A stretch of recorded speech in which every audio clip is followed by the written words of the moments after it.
May napanood nga ako, partner, na isang vlog sa Amerika na pinagtatawanan tayo. Nakakahiya, pinagtatawanan tayo. At tinawag nila itong nangyari kay Pangulong Duterte as state-sponsored kidnapping. I second the motion. Oo, yun ang tawag nila. At talagang sabi nga nila, concerned daw tayo mga Pilipino doon sa crime against humanity. Pero yung ginawang krimen daw ng ICC sa Pilipinas na kumbaga naging kasapakat doon sa kidnapping, ano yun, crime against sovereignty.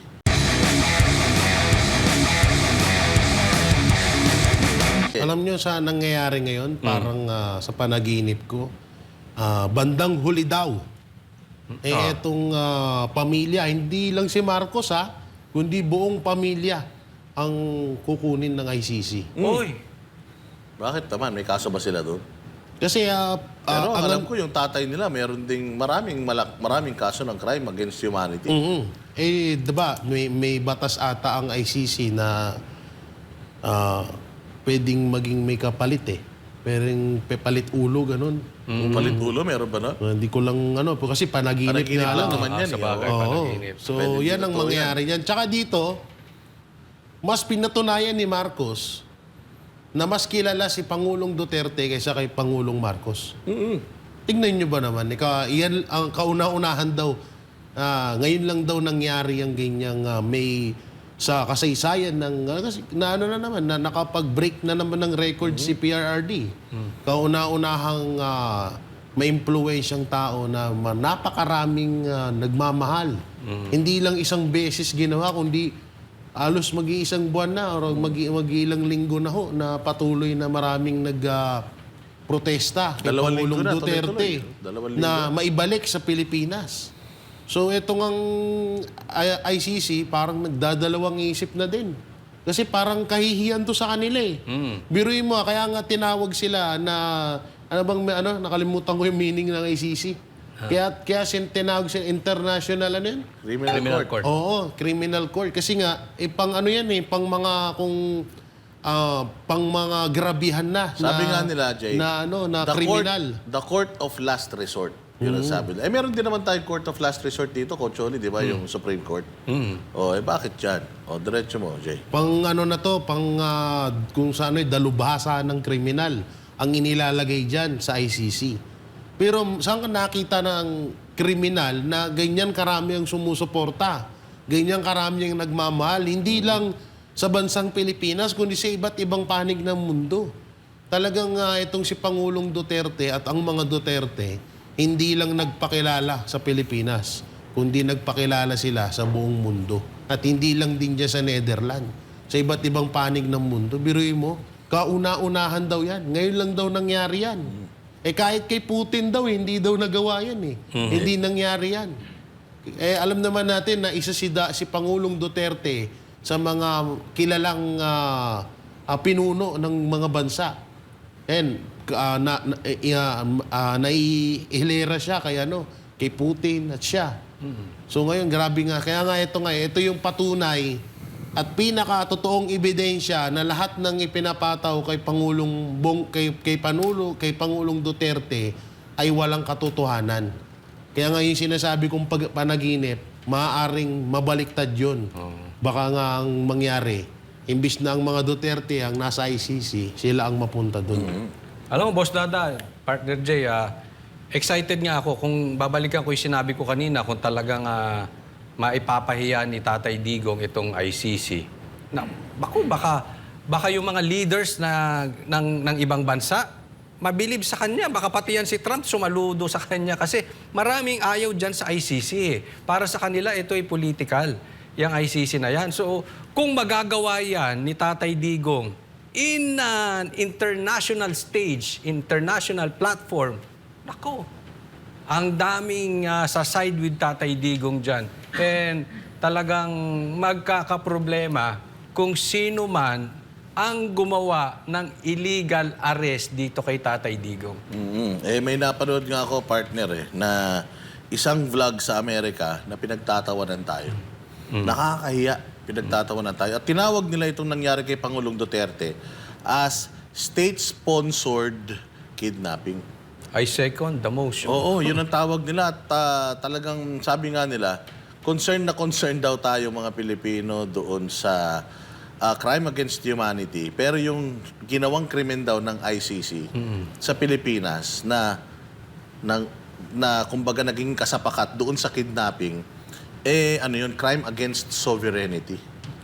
Oo, na krimen yun against sa iyong soberanya.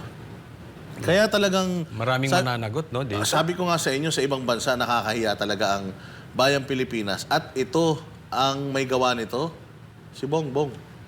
Si Bongbong, bakit? Kasi sa totoo lang, itong mga ganitong issue political, noon pa naman may mga ganyan eh.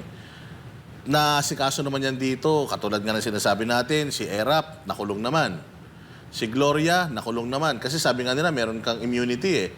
Pero after mo nang maging presidente,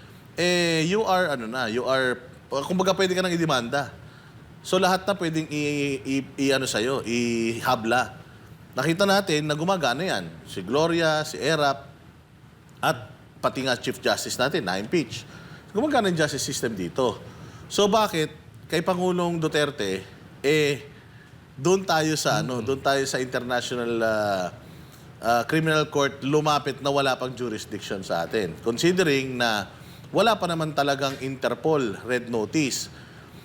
Tayo ay hindi miyembro ng ICC, pero nakipagkasundo tayo sa ICC. Kasi parang naghuhugas kamay ang Interpol dito eh. Wala kaming alam dyan. Nag-request sa ICC ng warrant, yung ICC nag-issue ng warrant, pero nandoon pa lang tayo sa stage ng ini-inform pa lang natin. Kumbaga, may proseso yan. Tumalon na tayo sa proseso at ibinigay na natin. Kaya state-sponsored kidnapping, kasi nga, pera ng taong bayan yung ginamit para mapadala doon yung ating Pangulo. Pinatotohanan niya ng spokesperson ng Malacanang at saka ng SILG natin na tayo ang gumastos. So yun yung pinakamasakit sa lahat. Pero bago yan, tuloy natin yung discussion tungkol dyan.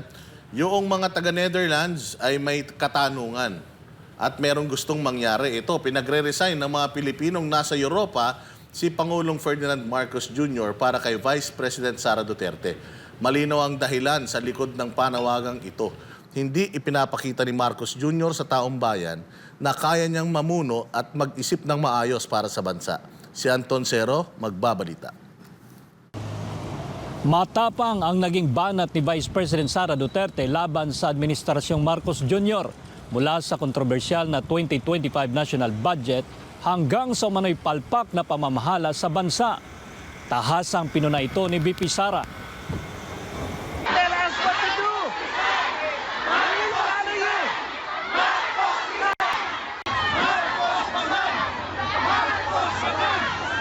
Ito ang maingay ni sigaw ng mga Pilipino sa Europa sa ginanap na meet and greet activity kasama si Vice President Sara Duterte sa The Hague, Netherlands. Sa harap ng mga overseas Filipino worker, matapang na sinagot ni VP Sara ang panawagang ito.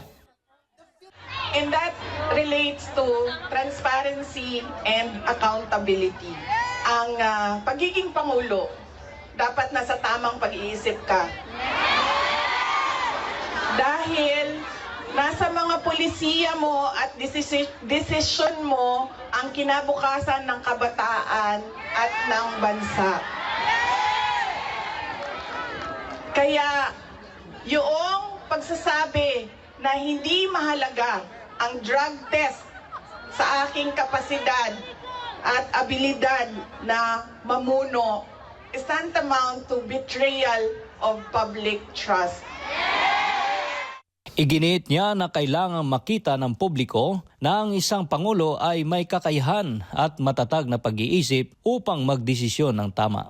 Hindi lang naman natin pwede sabihin, Marcos resign. Bakit ba kailangan resign? Dahil hindi mo pinapakita sa taong bayan na maayos kang mag-isip at kaya mo ang mamuno.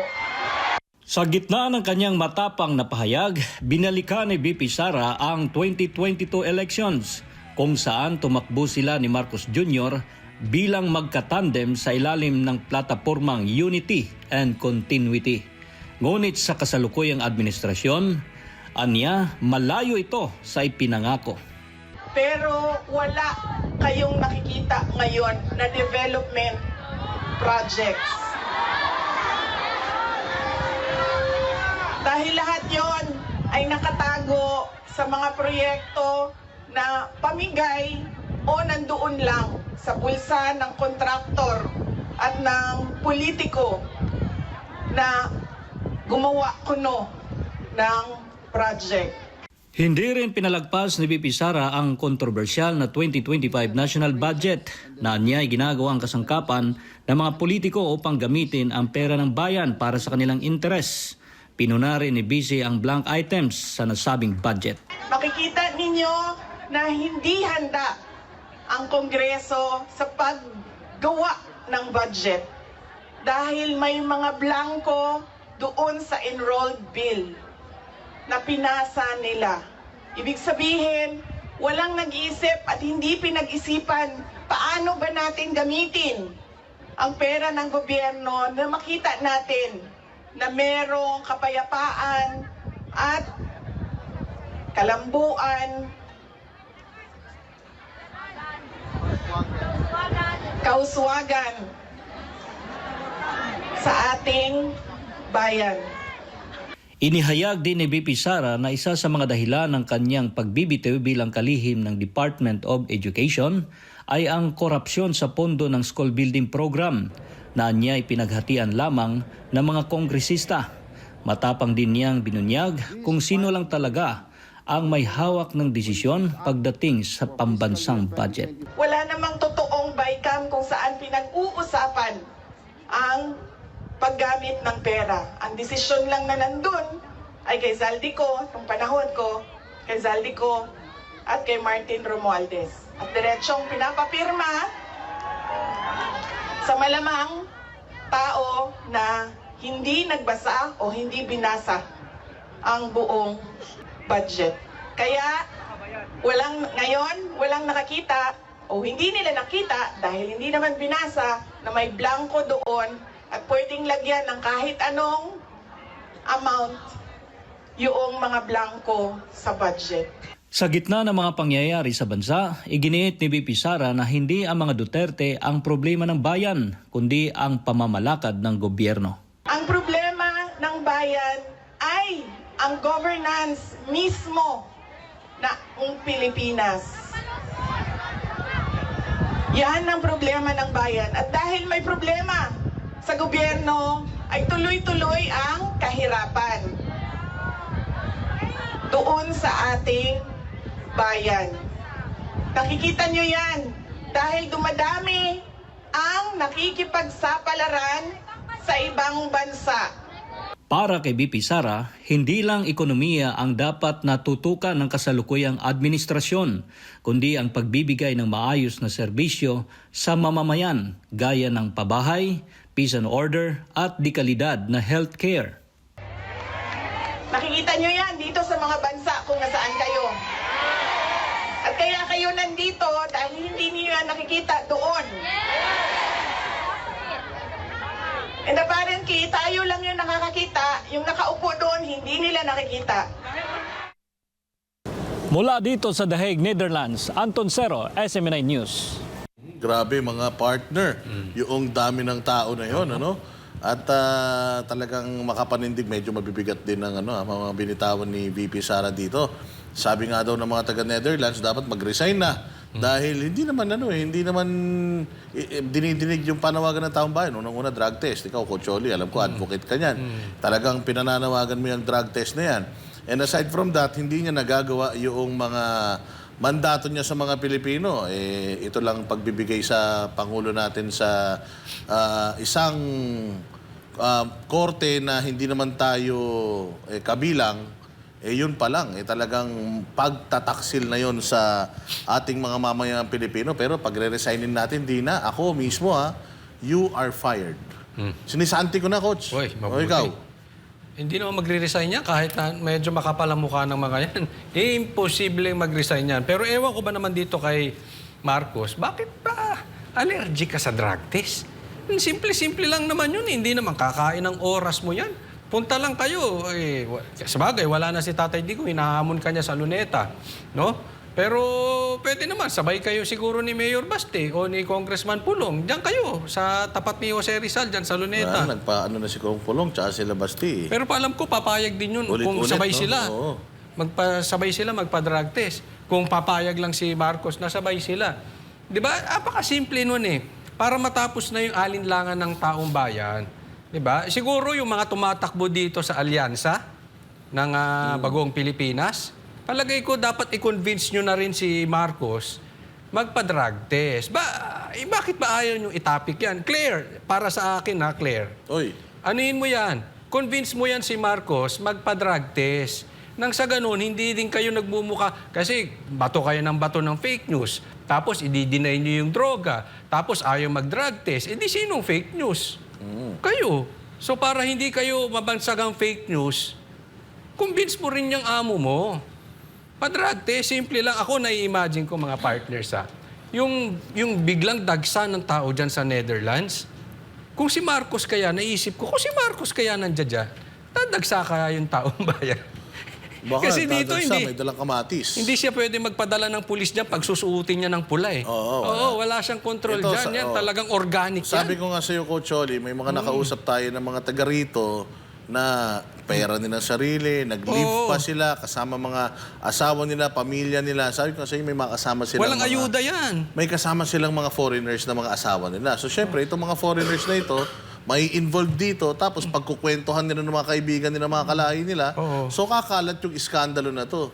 Talagang nakakahiya. At makikita talaga natin, Coach Oli, katulad ng sinasabi nila, punong-puno daw sa The Netherlands ngayon. Grabe. Diyan sa lugar na yan, wala ka na daw makuhang hotel. Kahit daw mga Airbnb, wala na. Yung iba nga daw, nagte-tent na lang eh. Malamig pa naman daw, Coach Oli. Because alam mo, Dada, that is beyond their control.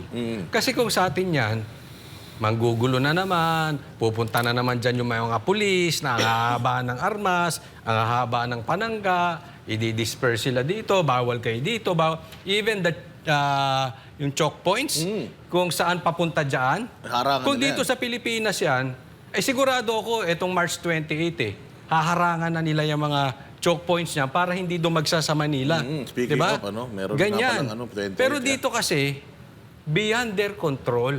Hindi nila kayang diktahan dyan, saraan nyo yan, o dito, wala. lagay mo dito si Torre, o lagay mo dyan si Marbil, lagay nyo dyan, wag papapasukin, wag dyan. Wala silang magagawa dyan.